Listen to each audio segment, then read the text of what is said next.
어떤 기념일이 되거나 또 의미 있는 날이 되었을 때 선물을 하지 않습니까?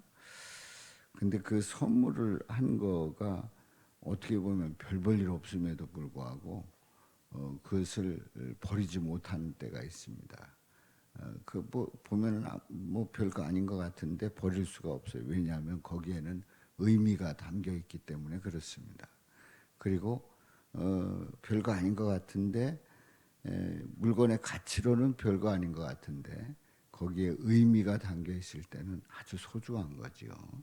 이제 오늘 이 본문 말씀에 보면 이제 바로 그런 말씀이 이제 기록되어 있어요. 2절에 있는 말씀에 보면은 내가 곧 성령에 감동되었더니 보라 하늘의 보좌를 베풀었고 그 보좌 위에 앉으신 이가 있는데 이렇게 시작을 합니다. 여기 이 보좌라고 하는 이 보좌는 왕이 앉는 자리입니다. 왕이 앉는 자리예요. 그래서 요한계시록에서 예수님의 캐릭터는 만왕의 왕이십니다. 만왕의 왕이셔요. 그래서 예수님은 보좌에 앉아서 만국을 다스립니다. 예수님은 더 이상 인간의 모습으로 고난당하지 아니하시고 그리고 보좌에 앉으셔서 만국을 다스리신다고 하는 얘기입니다. 그러니까 우리 예수님은 보좌에 앉으시는 예수님, 만왕의 왕이신 예수님이십니다. 오늘 본문 3절에 있는 말씀에 보면은 앉으신 이의 모양이 벽옥과 홍보석 같고 또 무지개가 있어 보좌에 둘렀는데 그 모양이 녹보석 같더라. 그렇게 말씀을 합니다. 바로 벽옥, 홍보석 그리고 녹보석 이런 이 보석들은 모두 예수님의 모습을 나타내고 있어요. 예수님을 상징하고 있습니다. 그래서 보석의 생김새보다는 보석의 특징에 우리는 주목을 해야 합니다. 보석의 종류는 다양하지만은 아름답다는 공통점을 가지고 있어요. 아름답다. 그러니까 보석은 아름답다고 하는 얘기입니다. 보석은 누구나 좋아하고 가지고 싶어할 만큼 가치가 높습니다. 그리고 보석은 사람을 귀하게 여기는 거죠. 그래서 사람들은 그래도 이제 그 보석의 의미를 두고 특히 여자분들은 그 보석을 가진 것을 아주 귀하게 생각을 하고 또 갖고 싶어 합니다. 또 그 보석을 끼거나 둘렀을 때에 좀 더 그 자신이 나아 보이는 그런 생각을 가지게 되죠. 또 딴 사람도 보면 부러워하고요. 뭐 저 같은 사람은 잘 몰라가지고 했는지 안 했는지 그게 귀한지 어떤지 잘 모릅니다만은 아는 분들은 그 보석을 한 걸 보고 이분의 그 어떤 경제적인 수준, 뭐 삶의 수준이 어떤가 하는 거를 다 판단한다고 그러죠.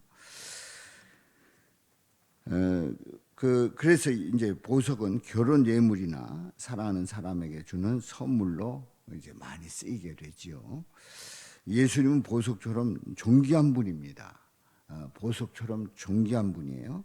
그런데 자기 백성의 죄를 용서하기 위해서 십자가에서 죽으셨습니다. 또 예수님은 천사도 흠모할 만큼 아름다운 분이십니다. 그런데 초라한 겉모습 때문에 사람들에게 무시를 당했죠. 또 예수님은 모든 이들에게 사랑을 받으셔야 마땅한 분입니다. 사랑받기에 마땅한 분이에요. 보석처럼 사랑받기에 마땅한 분입니다. 그런데 종교 지도자들에게 시기와 질투를 받으셨습니다. 또 우리 예수님은 천상에서 존귀하고 아름답고 사랑받기에 합당한 분이셨습니다. 그렇지만 죄인을 위해서 모든 영광을 버리고 이 땅에 내려오신 거지요. 그러니까 우리 예수님께서 벽옥이다, 홍보석이다, 또 녹보석이다 할 때에 이 의미를 생각한다고 하면 정말 우리 예수님은 아주 존귀한 분이신데 이 땅에 내려오시고 그렇게 고난 받으시고 또 시기 질투 받으시고 그리고 사람들의 손가락질을 당했단 말이죠. 그런데 예수님은 승천하신 후에 부활 승천하신 후에 다시 본래의 모습을 회복하시는 거예요. 다시 본래의 모습을 회복합니다. 그래서 예수님이 앉으신 보좌와 보석은 만왕의 왕으로서 모든 것을 회복하신 모습을 상징하고 있는 거예요. 그러니까 오늘 2절에 있는 말씀과 3절에 있는 이 말씀에서 보좌다. 우리 보좌가 나오고 그리고 보석이 나오지 않습니까? 우리 예수님의 원래의 모습을 다시 회복하신 그런 모습을 이제 상징하고 있다는 거지요. 그리고 이제 우리는 비가 온 뒤에 그 무지개가 나옵니다만은 거기 무지개가 보좌에 둘렀는데 무지개가 나옵니다만은 이 무지개가 나타나는 그런 때는 언제입니까? 비 온 뒤에 그 날씨가 맑아졌을 때 이제 무지개를 볼 수 있지요. 그리고 어느 때는 그 비가 오기 직전에 보이는 어떤 그 무지개를 볼 수가 있어요. 그래서 무지개는 노아 홍수 이후에 다시 물로 심판하지 않겠다고 하는 하나님의 약속이셨습니다. 그래서 이제 물로 심판하지 않으시겠다는 약속이에요. 그러면 하나님은 물로 심판하지 않으니까 앞으로는 불로 심판할 거다라는 생각을 이제 반대로 이제 그렇게 생각을 하는 거죠. 그런데 불로 심판한다는 그런 의미는 그런 해석은 이제 근거 없는 해석이고요. 바로 무지개는 이 오늘 본문 말씀에 무지개가 있어 하는 이 무지개는 예수님의 의로 심판하겠다는 약속입니다. 예수님의 의로 심판하겠다는 거예요. 그래서 성도들이 받는 의의 심판은 어떤 심판인가 하는 거예요. 예수님의 의의 심판이라고 하면 예수님께서 성도들을 의롭게 하신 그 결과로 인한 심판이에요. 그 심판은 어떤 심판이냐면 바로 예수님의 위로가 있습니다. 예수님의 위로가 있어요. 예수님은 성도들이 그동안 고생이 많았다고 격려를 하십니다. 또 앞으로는 영원한 행복이 있으니 걱정하지 말라고 격려를 해주시는 예수님의 의의 심판이에요. 또 성도가 이렇게 의의 심판을 통해서 예수님의 위로와 사랑이 가득한 그러한 심판을 이제 천국에서 받습니다. 그게 무지개가 있어 보좌에 둘렀는데 하는 그 무지개를 통해서 그런 사인을 보내주시는 거지요. 바로 보좌를 둘러싼 무지개는 그 약속의 증표입니다. 보좌를 둘러싼 무지개, 그 무지개를 통해서 예수님의 그리스도의 의의 심판이 있다 하는 것을 말씀하고 있는 겁니다. 자, 4절 말씀에 보면 또 보좌에 둘러 24 보좌들이 있고 그 보좌들 위에 24 장로들이 흰옷을 입고 머리에 금관을 쓰고 앉았더라 말씀을 합니다. 우리는 예수님 보좌 바로 그 옆에 보좌에 앉는다라고 하는 그 말씀을 우리 지난 주일날 말씀을 통해서 함께 은혜를 나눴는데 과연 그런가? 근데 오늘 이 4절에 있는 말씀에 보면 그 보좌에 둘려 24 보좌들이 있고, 그러니까 예수님의 왕의 자리 그 보좌에 24 보좌들이 둘려 있다고 분명히 말씀을 하고 있습니다. 그래서 여기에 24 장로들이라고 하는 24 장로, 이 24 장로에 대한 해석들이 분분하지요. 여러 해석이 있습니다만은 그 대표적인 해석이 구약의 12지파, 신약의 12제자, 그래서 24 장로 이렇게 그 해석을 합니다. 그런데 앞에서 이제 우리가 요한계시록을 볼 때 세 가지 대전제를 하고 있지 않습니까? 바로 대주어가 누구냐? 예수님이시다. 그래서 성경을 해석할 때에 그 모든 그 해석 속에 대주어 되시는 예수님으로 해석한다는 거예요. 그리고 숫자는 상징이라는 겁니다. 바로 이런 그 대원칙이 있어요. 그런데 이 24장로도 어떤 우리는 수치를 생각합니다. 24명의 장로라고 하는 생각을 하게 되는데요. 이제 여기서 숫자는 상징입니다. 일곱 교회에서 일곱은 실제 숫자가 아니라 온 세상의 모든 교회를 말하고 있죠. 그러니까 우리가 일곱 교회를 보았잖아요. 소아시아 일곱 교회. 그러면 일곱 교회에 대한 예수님의 말씀이다. 에베소, 서머나, 또 보가모, 두아디라, 또 사대, 빌라델비아, 라오디게아 교회, 이렇게 일곱 교회를 얘기할 때에 그 교회를 얘기한다고 생각을 하기 쉬워요. 일곱 교회라고 하는 일곱에 맞출 수 있습니다. 그런데 일곱 교회는 이 세상에 있는 모든 교회를 포함하고 있는 거예요. 그 상징하고 있는 거예요. 그러니까 소아시아 일곱 교회를 얘기할 때 그 교회에 대한 얘기다 아니다.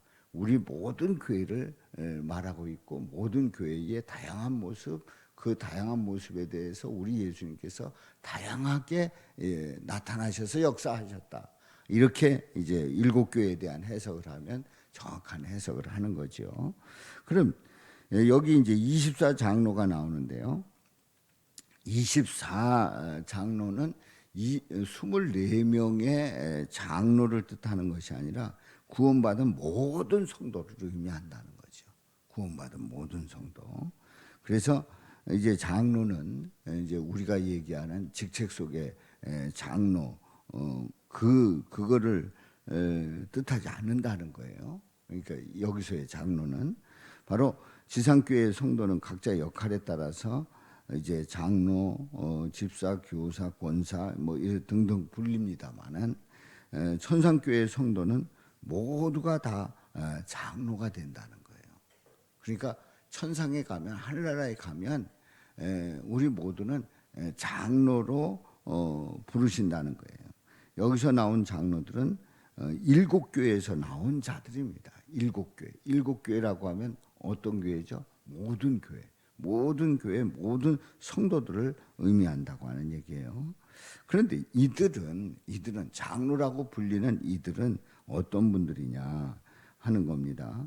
일곱 교회에서 열심히 신앙생활을 하고 예수님의 부르심을 받은 자들이 아닙니다. 그럼 어떤 자입니까? 에베소 교회처럼 처음 사랑을 버렸던 자들이에요. 처음 사랑을 버려서 책망받았던 자들이에요. 그리고 발람과 니골라 당을 따라갔던 자들입니다. 그러니까 제정신이 아니었던 거죠. 또 이세벨의 유혹에 빠져서 회개하지 않았던 자들이에요. 그들은 살았으나 죽었고 또 차갑지도 뜨겁지도 않았던 미지근한 자들. 라오디게아 교회 성도들이 그랬지 않습니까? 미지근한 자들. 이들은 그럼에도 불구하고 이들은 예수님이 앉으신 보좌 옆에 함께 앉아 있다는 거예요. 그러니까 우리가 24장로 그러면은 구약의 12지파 또 신약의 12제자 그 24분을 지칭하는 거다. 아니다. 모든 성도를 장로라고 부른다. 근데 그 장로들은 우리가 생각할 때 아주 의롭고 대단했던 분들이 하늘나라 가서 그렇게 장로가 되느냐? 아니다 하는 거예요. 일곱 교회 말씀할 때 책망했던 그 성도들 있지 않습니까? 지금 방금 말씀했던 그런 성도들이 가서 장로라는 직책을 받는 거예요. 자, 이들은 자기 마음대로 살다가 예수님께서 촛대를 옮긴다고 경고해서 겁을 먹고 회개했던 그런 자들이에요. 또 예수님을 버리고 언제든지 세상으로 떠날 기회만 엿보다가 교회 밖으로 토해버린다 하는 그 예수님의 경고에 놀라서 회개했던 자들이, 다시 얘기해서 분명히 죄인이었지만 회개하고 돌아온 자들, 그들을 우리 주님은 장로라고 부르시고 또 하늘나라에서 바로 그들을 보좌에 앉게 하신 거예요. 그래서 24장로는 자신의 의로움으로 천국에 오지 않았어요. 우리는 분명히 알아야 됩니다. 이거 우리가 그냥 생각을 할 때 그 사람들은 그만한 가치가 있기 때문에 또 의롭기 때문에 아닙니다. 자신의 의로움으로 천국에 오지 않았단 말이죠. 분명히 죄를 짓고 어느 때는 책망받고 어느 때는 징계를 받으면서 결국은 회개하고 주님 앞에 돌아온 자들이란 말이죠. 그래서 이제 살다 보면 뭐 죄짓고 할 때 책망받고 징계받고 그래서 회개하고 이게 반복되다가 죽은 후에 예수님과 함께 보좌에 앉아 있는 자들이 24장로라고 하는 사실입니다. 그래서 우리 예수님은 율법을 잘 지킨 그런 그 유대인들, 그들은 제외하셨습니다. 너희들과 나가 가는 길이 다르다고 분명히 말씀하셨어요. 또 세리와 창녀 같은 그런 자들을 천국에 데리고 가셨단 말이죠. 다시 얘기해서 회개하고 돌아온 자들을 주님께서 천국에 데려가시고 그 보좌에 앉게 하셨다는 얘기지요. 그래서 이 장로들은 말씀에 보면 흰옷과 금관을 썼습니다. 흰옷과 금관은 바로 예수님을 의미합니다. 바로 그들은 죄로 인해서 부끄러움을 인해 벌거벗었지만 예수님이 주신 흰옷을 입고 죄사함을 입은 자들이에요. 그리고 전혀 의로움이 없지만 우리 예수님이 주신 영광의 면류관을 썼어요. 의로움이 없는데 우리 주님께서 의롭게 하셔서 영광의 면류관을 썼단 말이죠. 자신의 죄 때문에 바닥에 엎드려서 죽기만을 기다려야 했는데 놀랍게도 예수님이 앉으신 보좌 곁에 둘러서서 앉아 있는 그 예수님 보좌 옆에 그 보좌에 앉아 있는 그 특권을 누리게 됐단 말이죠. 그렇습니다. 그들은 두려움에 떨면서 죄의 심판을 받고 지옥에 가야 했었는데 오히려 예수님을 믿음으로 말미암아 예수님 때문에 의의 심판을 받고 영광의 자리에 함께 동석하게 됐단 말이지요. 이 모든 일들은 예수님이 우리를 이렇게 세워주신 줄로 믿습니다. 예수님의 사역으로 말미암아 이런 특권을 얻게 됐단 말이지요. 그래서 우리 예수님께서 이 모든 일들을 홀로 사역을 하시고 이루신 그 일들입니다. 그래서 우리는 이렇게 완전하시고 은혜로우신 분이 예수님이시고 그 은혜 속에서 우리는 주님을 믿고 주님을 바라보며 나가는 줄로 믿습니다. 자, 우리도 24장로처럼 주고 마땅한 자들입니다. 그런데 예수님의 사랑을 받은 거예요. 요한계시록은 우리가 생각을 할 때 굉장히 어렵고 무서운 책이라고 생각을 합니다만은 알고 보면 오늘 이 말씀에서도 보면은 아주 은혜로운 말씀으로 가득한 그러한 책이 바로 요한계시록임을 다시 한번 확인합니다. 대주어 되시는 예수님으로 볼 때에 바로 그 예수님으로 말미암아 은혜로운 그 말씀을 우리가 고백하면서 그 주님을 바라보며 믿음으로 나가는 줄로 믿습니다. 이런 은혜가 저와 여러분들에게 넘치시기를 주님의 이름으로 축원합니다. 기도하겠습니다.